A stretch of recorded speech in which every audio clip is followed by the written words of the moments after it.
Listen, I'm only here today to talk to a select group of people. I'm here to talk to somebody who may be a little bit discouraged in your spirit because it is what you see is not what God said.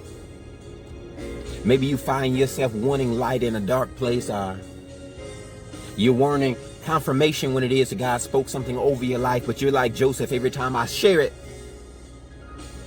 I get persecuted for my vision. You may be like Moses, and I'm traveling at night, and I come to the hardest part of my journey, and I'm facing the Red Sea. God, I just need a little light and a little guidance. Maybe you're like the demon-possessed man. Jesus crossed the river into the region of Gadarenes to set free, and you have broken chains but cannot leave because you need some freedom on today. God told me this morning, he said, Jeremiah, I need you to go back to the beginning. So I go to Genesis chapter 1, and I find out there that we lose things in context, but for this reason, God told me, I want you to use this in the specific instance that I give it to you. And he says, there is but 3 times that there appears in Genesis chapter 1. Okay, what are you talking about? Just read it. In Genesis chapter 1, you notice he says, let there be light, and light comes. It says, let there be firmament, and the firmament comes. Let there be a divide of the firmament. Then he said, let there be light, one to rule the day and one to rule the night.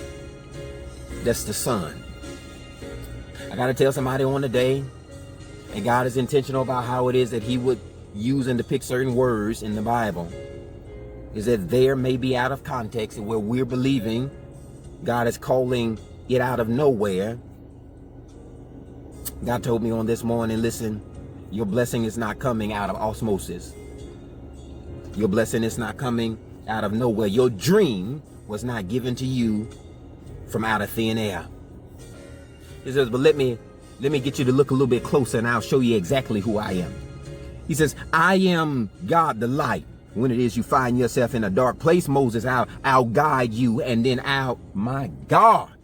He says, I'll guide you and show you the path on it, which it is you need to go. Where when the enemy gets behind you, they'll only see darkness. My God. Exodus chapter 14. When it is that the enemy gets behind you, I'll be the light that guides you, but I'll be the darkness to them. I'll be the firmament. My God, that's good. God says, I'll be the light that's guiding you, and I'll be the divide to separate you from your enemy.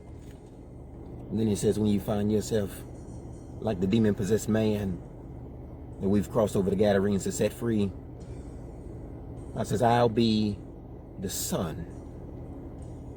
Now we already got light. What we need the sun for? He says, Jeremiah, listen to me. I'll be the sun.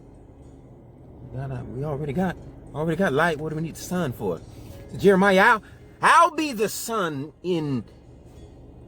as in the Son of Man takes on the burden of sin to set you free. The Son of Man made himself lowly among you and dwelt with you. I'll be the sun as in he who the Son sets free is free indeed. Listen, I tell you, that's all I got on today. I don't have too much to share. All I got to share is about the Son of God. My God, all I got to share about is the power of the omnipotent one. All I've got to do is share about your future to come, that it's going to be brighter. My God, there's going to be a clear divide between you and your enemies. There's going to be a divide between you and your failure. There's going to be a divide between you and your old life. Anything, my God, that had you chained to past, chained to habit, chained to addiction, chained to not being successful, my God, I free you of that on today. He says there's going to be a divide between where it is you were and where you're going.